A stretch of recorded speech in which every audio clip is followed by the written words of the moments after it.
Assalamualaikum warahmatullahi wabarakatuh. Apa kabar anak-anak soleh dan solehah? Semoga kita semua dalam keadaan sehat dan tetap semangat dalam belajar daring hari ini ya. Materi hari ini tema 4 jenis-jenis pekerjaan, subtema 3 pekerjaan orang tuaku, pembelajaran 1. Tujuan pembelajarannya yang pertama, setelah membaca dongeng Tupai dan Ikan Gabus, siswa mampu mendeskripsikan penilaian cerita secara lisan dan tulisan secara perinci. Yang kedua, setelah membaca teks tentang pengrajin kayu, siswa mampu mengidentifikasi jenis pekerjaan terkait sosial budaya di wilayahnya secara terperinci. Yang ketiga, setelah mengamati gambar, siswa mampu menginformasikan dampak pemanfaatan sumber daya alam yang tidak terkontrol dalam kehidupan sehari-hari dengan tepat. Yang keempat, setelah berdiskusi, siswa mampu menuliskan contoh kegiatan sebagai upaya pencegahan langkanya sumber daya alam dalam kehidupan sehari-hari dengan tepat. Tahukah kamu seorang pendongeng? Pendongeng adalah orang yang menyampaikan dongeng kepada orang lain. Mendongengkan adalah pekerjaan orang tua Sani. Temanku, apa pekerjaan orang tuamu? Ayo kita baca cerita Tupai dan Ikan Gabus. Tupai dan Ikan Gabus. Dahulu kala, hiduplah sepasang sahabat di daerah Kalimantan Barat. Mereka adalah seekor tupai dan seekor ikan gabus. Setiap hari, mereka melakukan kegiatan bersama, mencari makan, bermain, bahkan mengunjungi tempat-tempat baru selalu dilakukan bersama. Suatu hari, Tupai tidak melihat Gabus, sahabatnya. Ia mencari ke tempat biasa Gabus tinggal. Saat bertemu, Tupai sangat kaget. Gabus terlihat lesu, ternyata ia sedang sakit. Tupai sangat sedih, ia menawarkan makanan untuk sahabatnya. Namun Gabus tidak berselera makan. Gabus hanya menginginkan satu jenis makanan yang diyakininya dapat menyembuhkan penyakitnya. Tupai berjanji akan mencari demi sahabatnya. Setelah Gabus mengatakan makanan yang dapat menyembuhkan penyakitnya, Tupai sangat kaget. Ia harus mencari hati ikan hiu.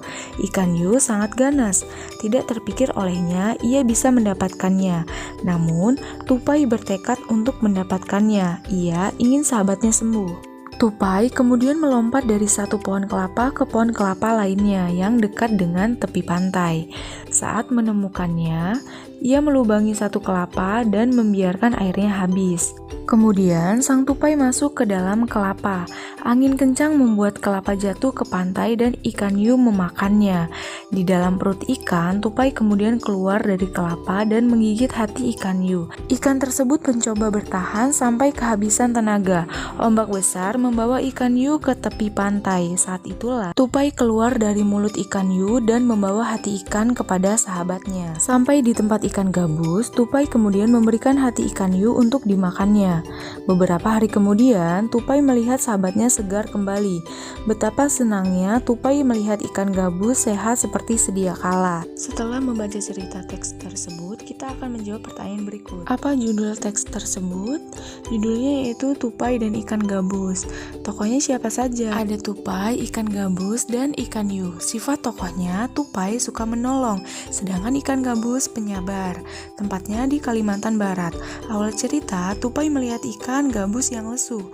Akhir cerita, ikan gabus sehat seperti sedia kala. Pesan moral dari cerita tersebut yaitu kita harus saling tolong-menolong. Coba kalian jawab pertanyaan berikut ini. Bagaimana pendapatmu tentang cerita tersebut? Hal baik apa yang bisa kamu pelajari dari cerita tersebut? Kalian bisa menjawabnya dan mempresentasikannya lalu mengirimkan video presentasi tersebut. Tahukah kamu, dalam bercerita, pendongeng sering menggunakan wayang yang terbuat dari kayu. Wayang tersebut dibuat oleh pengrajin kayu. Ayo, kita cari tahu lebih lanjut tentang pekerjaan pengrajin kayu. Dayu mempunyai teman yang bernama Beni. Pekerjaan ayahnya adalah pengrajin kayu. Mau tahu apa saja yang dilakukannya? Ini cerita Beni. Pekerjaan ayahku adalah pengrajin kayu. Ayahku membuat meja dan kursi. Untuk menghasilkan kursi, awalnya ayahku membeli kayu, memotongnya, membentuk menjadi kursi, menghaluskan, lalu mengecatnya. Waktu yang dihabiskan untuk membuat kursi kurang lebih 1 minggu. Ayahku menjual meja dan kursi buatannya ke toko mebel. Di toko mebel itulah orang-orang bisa membeli meja dan kursi buatan ayahku. Produk apa yang dihasilkan oleh ayah Beni? Yaitu meja dan kursi. Apakah pekerjaan Ayah Beni termasuk menghasilkan barang atau jasa? Jelaskan alasanmu. Pekerjaan Ayah Beni termasuk pekerjaan yang menghasilkan barang karena mengolah kayu menjadi kursi dan meja. Apa saja yang harus dikerjakan oleh pengrajin kayu?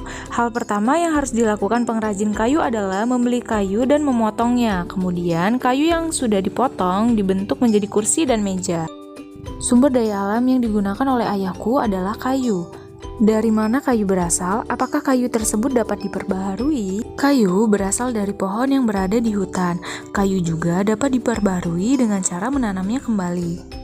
Berikut ini adalah proses pengolahan kayu menjadi meja dan kursi. Yang pertama, pohon yang ada di hutan, lalu penebang kayu datang memilih kayu yang sudah layak ditebang, kemudian dipotong-potong dan diangkut oleh kendaraan. Selanjutnya, pengrajin kayu membelinya, memotong dan membuat kursi ataupun meja, menghaluskannya dan mengecatnya, kemudian dijual ke toko mebel, dan di toko mebel inilah orang-orang bisa membelinya. Dari proses pengolahan kayu menjadi kursi dan meja, terdapat beberapa profesi di dalamnya, yaitu penebang kayu, supir kayu, pengrajin kayu, dan pedagang meja dan kursi.